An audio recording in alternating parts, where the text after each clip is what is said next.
विधानसभा चुनाव के 6 महीने बाद भी हरियाणा में इस बात पर सबसे ज्यादा चर्चा जारी है कि कांग्रेस कैसे चुनाव हार गई और बीजेपी की सरकार कैसे बन गई। लोकसभा चुनाव में 5-5 सीटें आने के बाद कांग्रेस की जीत के दावे ज्यादा पुख्ते लग रहे थे और बीजेपी के ऊपर हार का खतरा मंडरा रहा था। लेकिन चुनाव परिणामों में कांग्रेस लगातार तीसरी बार सत्ता से बेदखल रह गई और बीजेपी ने सत्ता की हैट्रिक लगाकर इतिहास रच डाला। सिर्फ खरी न्यूज ही एक ऐसा प्लेटफॉर्म था जो साफ तौर पर यह बता रहा था कि बीजेपी की सरकार बनेगी और कांग्रेस की सरकार नहीं बनेगी। अब हम आपको बताते हैं कि आखिर किस वजह से कांग्रेस सत्ता से बाहर रही और कांग्रेस के लिए उनके खुद के नेता ही सबसे बड़े नुकसान के कारण बने। नमस्कार, मैं हूं कुलदीप सुरान। आज हम खरी न्यूज में चर्चा करेंगे उन 13 नेताओं की जिनके कारण हरियाणा की सियासत पलट गई, यानी कांग्रेस की आते ही सरकार रह गई और बीजेपी की सरकार बन गई। इन विधानसभा चुनाव में 25 सीटें ऐसी थी जहां पर पार्टियों के दावेदारों ने अलग चुनाव लड़कर, यानी इंडिपेंडेंट या दूसरी पार्टियां बदलकर चुनाव लड़कर पूरा खेल बदल दिया। 25 में से 20 नेता ऐसे थे जो कांग्रेस की टिकट मांग रहे थे और इन 20 सीटों के ऊपर कांग्रेस के बजाय बीजेपी जीत गई। यानी अगर कांग्रेस नेताओं को टिकट देती तो फिर उसके विधायकों की संख्या वो 37 से 57 हो सकती थी, लेकिन कांग्रेस ने जीताऊ नेताओं को टिकट नहीं दिया। यही वजह रही कि कांग्रेस की जीत हार में बदल गई और बीजेपी की हार जीत में बदल गई। बीजेपी के सिर्फ 5 ही चेहरे ऐसे थे जो टिकट मांग रहे थे और वहां पर टिकट नहीं मिलने के बावजूद उनकी जगह पर कांग्रेस के विधायक बन गए हैं। लेकिन इनमें से 13 ऐसे चेहरे थे जिनको 30,000 से ज्यादा वोट मिले और जिनके वोटों की संख्या साफ तौर पर बता रही है कि इन्होंने पूरी बाजी पलटने का काम किया। अब हम आपको उन 13 लोगों के बारे में बताते हैं जिन्होंने सबसे बड़ा खेल रचने का काम किया। सबसे पहला नाम है गोपाल सुखो माजरी, जो कांग्रेस की टिकट मांग रहे थे। कालका सीट पर उन्होंने इंडिपेंडेंट चुनाव लड़ा और 30,000 से ज्यादा वोट लेकर कांग्रेस के प्रदीप चौधरी की हार को पक्का करने का काम किया।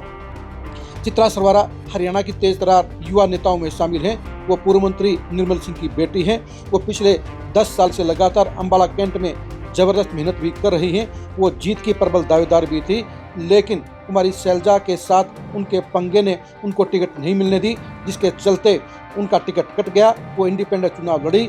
52,000 से ज्यादा वोट लेकर उन्होंने अनिल विज को जबरदस्त टक्कर देने का काम किया, लेकिन उनकी टिकट काटना कांग्रेस के लिए घाटे का सौदा रहा और जो सीट कांग्रेस को आनी थी वो बीजेपी को चली गई। सरोरा सीट के ऊपर बेशक से कांग्रेस की विधायक बरकरार रही, लेकिन उसके एक और नेता ब्रिजपाल छप्पर ने टिकट नहीं मिलने पर बीएसपी के टिकट पर चुनाव लड़ा और 52,000 से ज्यादा वोट लेकर उन्होंने दमखम दिखाया। अगर वो 3,000 वोट और ले जाते तो वो इंडिपेंडेंट विधायक बन सकते थे। यानी एक मजबूत नेता ने कांग्रेस को कड़ी टक्कर देने का काम किया। पुंडरी सीट के ऊपर 5 चुनाव के बाद पहली बार वहां पर किसी पार्टी का प्रत्याशी जीता है, लेकिन वहां पर एक ऐसा प्रत्याशी था जो कांग्रेस की टिकट मांग रहा था और वो थे सतबीर भाना। सतबीर भाना 2019 के चुनाव में कांग्रेस की टिकट पर नंबर 2 पर रहे थे। इस बार भी वो टिकट मांग रहे थे, लेकिन कांग्रेस ने उनकी बजाय सुल्तान जोड़ोला को टिकट दिया जो नंबर 3 पर रहे और सतबीर भाना ने इंडिपेंडेंट चुनाव लड़कर नंबर 2 की पोजीशन हासिल की। अगर उनको कांग्रेस ने टिकट दी होती तो वो भी पक्के तौर पर विधायक बनते। यानी कांग्रेस ने अपने पैरों पर कुल्हाड़ी मारने का काम किया। सतबीर भाना ने 40,000 से ज्यादा वोट हासिल किए। बड़ौदा सीट के ऊपर भी कांग्रेस के नेता रहे कपूर नरवाल ने इंडिपेंडेंट ताल ठोकी और लगभग 49,000 वोट हासिल किए।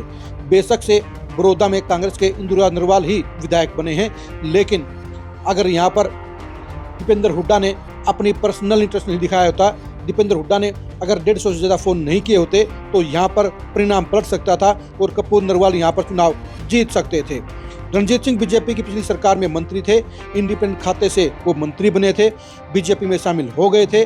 बीजेपी ने उनको लोकसभा का चुनाव हिसार से लड़वाया, लेकिन विधानसभा चुनाव में बीजेपी ने उनकी टिकट काट दी, जिसकी वजह से उनको इंडिपेंडेंट रानिया से चुनाव लड़ना पड़ा और वो 36,000 वोट लेकर नंबर 3 पर रहे। अगर उनको बीजेपी की टिकट मिलती तो वो पक्का विधायक बनते, क्योंकि वहां पर अर्जुन सिंह चौटाला महज 43,000 वोट लेकर ही विधायक बने हैं। यानी कि 7,000 वोटों का सवाल था, जबकि वहां पर बीजेपी के गुमनाम से प्रत्याशी को 12,000 वोट मिले। अगर 12,000 वोट रणजीत सिंह के खाते में और जुड़ जाते तो वो 5,000 वोटों से चुनाव जीत जाते। जावेद अहमद सोना सीट के ऊपर कांग्रेस की टिकट मांग रहे थे, लेकिन कांग्रेस ने उनको टिकट नहीं दी, बल्कि रातों रात नहीं बल्कि घंटों पहले ही कांग्रेस ज्वाइन करने वाले रोहतास खटाना को टिकट देने का काम किया, जिस पर जावेद अहमद ने इंडिपेंडेंट चुनाव लड़ा और वो 49,000 वोट लेकर नंबर 3 पर रहे। यानी उन्होंने भी पूरा दमखम लगाया। अगर उनकी टिकट कांग्रेस की पक्की होती तो वो सीट कांग्रेस जीत सकती थी। इसी तरह से रईसा खान भी कांग्रेस की टिकट मांग रहे थे। उन्होंने इंडिपेंडेंट चुनाव पुनाना से लड़ा और 53,000 वोट लेकर नंबर 2 पर रहे। कांग्रेस के लिए वहां की सीट पहले से ही सिटिंग एमएलए की थी, इसलिए उनकी टिकट नहीं कटी और यही वजह है कि रईसा खान को इंडिपेंडेंट चुनाव लड़ा। बीजेपी की ऑफर उनके पास थी, लेकिन वो कांग्रेस से चुनाव लड़ना चाहते थे और उन्होंने भी अपना दमखम दोबारा दिखाने का काम किया। वो पहले भी वहां से इंडिपेंडेंट विधायक बन चुके हैं। नवीन गोयल गुड़गांव सीट के ऊपर बीजेपी के सबसे मजबूत दावेदार थे। उन्होंने पिछले 5 साल लगातार जमकर मेहनत भी की, बीजेपी का झंडा बुलंद किया, लेकिन ऐन मौके पर मुकेश पहलवान ऊपर के आशीर्वाद से टिकट ले आए, जिसकी वजह से नवीन गोयल को भी इंडिपेंडेंट चुनाव लड़ना पड़ा। नवीन गोयल ने लगभग 55,000 वोट हासिल करके अपना दमखम दिखाने का काम किया। वो भी भविष्य के एक मजबूत नेता के तौर पर स्थापित हो गए हैं। सरदार राठौर बल्लभगढ़ के ऊपर कांग्रेस की टिकट मांग रहे थे, लेकिन वहां पर मेहरबानी हाईकमान के तौर से यानी वेणुगोपाल की तौर से पराग शर्मा पर हुई। पराग शर्मा ने चुनाव लड़ा और वो जमानत जब्त करते हुए कांग्रेस के लिए शर्मनाक आंकड़े लेकर आई। वहीं सरदार राठौर ने मजबूती से चुनाव लड़ा और 44,000 वोट लेकर नंबर 2 पर रही। अगर सरदार राठौर को कांग्रेस की टिकट मिली होती तो वो पक्के तौर पर चुनाव जीत जाती।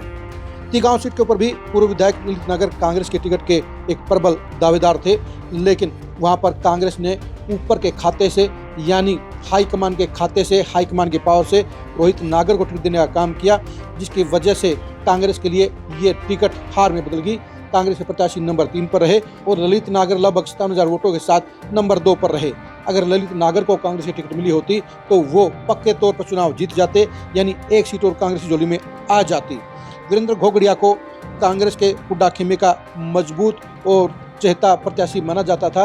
वो लगातार दीपेंद्र हुड्डा के लिए मेहनत कर रहे थे, लेकिन वहां पर टिकट ब्रिजेंद्र सिंह को मिली और इसलिए उचाना में वीरेंद्र घोगड़िया ने इंडिपेंडेंट ताल ठोक दी और 31,000 से ज़्यादा वोट हासिल किए।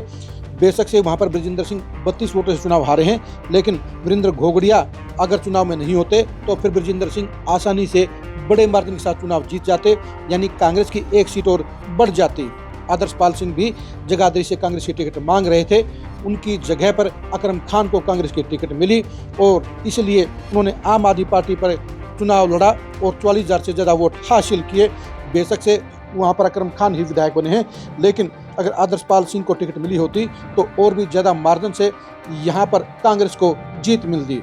इस तरह से हम आपको बता दें कि इन 13 प्रत्याशियों में से 11 प्रत्याशी ऐसे थे जो कांग्रेस की टिकट मांग रहे थे और 2 प्रत्याशी ही ऐसे थे जो बीजेपी की टिकट चाह रहे थे। ऐसे में ये जो 11 प्रत्याशी कांग्रेस वाले हैं, इनमें से 9 सीटों के ऊपर बीजेपी जीती है। अगर बीजेपी के सामने कांग्रेस के ये चेहरे प्रत्याशी के तौर होते तो बीजेपी को लेने के दिन पड़ जाते और चुनाव परिणाम पलट जाते और सरकार भी पलट जाती। यानी कांग्रेस ने अपने हाथों से ही अपना खड्डा खोदने का काम किया, अपना विनाश करने का काम किया और इसी वजह से कांग्रेस की सरकार नहीं आई। 2029 में भी इन 13 चेहरों के ऊपर सबकी नजर रहेगी, क्योंकि इन सब का अपना वोट बैंक है, इन सब की अपनी पकड़ है, इनका सबका अपना रसूख है। 2029 में भी ये प्रत्याशी जिस पार्टी की टिकट पर चुनाव लड़ेंगे, ये नेता जिस पार्टी के पलड़े पर खड़े होंगे, उनकी जीत का दावा मजबूत हो जाएगा। यानी 2029 में भी ये 13 चेहरे सरकार बनाने में डिसाइडिंग फैक्टर साबित होंगे। यानी ये 13 चेहरे तय करेंगे कि हरियाणा में किसकी सरकार बनेगी। अगर इस बार की तरह भी कांटे की टक्कर होती है तो वैसे में ये 13 चेहरे ही सरकार बनाने के सूत्रधार बनेंगे, यानी इनके बलबूते पर ही सरकार का फैसला होगा। अब देखने की बात यही रहेगी कि इनमें से कितने चेहरे कांग्रेस में वापस आएंगे, कितने चेहरे बीजेपी में वापस आएंगे, इन 13 में से कौन कौन से चेहरे बीजेपी की टिकट पर चुनाव लड़ेंगे और कितने चेहरे कांग्रेस की टिकट के प्रत्याशी होंगे। अब इसी बात पर 2029 का चुनाव डिपेंड रहेगा। आप इन 13 नेताओं के बारे में क्या सोचते हैं, कमेंट करके जरूर बताइए। क्या कांग्रेस की हार में इन 9 प्रत्याशियों की दावेदारी सबसे अहम नहीं रही थी? इसके बारे में अपनी राय दीजिए। आप हमारे फेसबुक पेज को फॉलो कीजिए, आप हमारे यूट्यूब चैनल को सब्सक्राइब कीजिए। नमस्कार।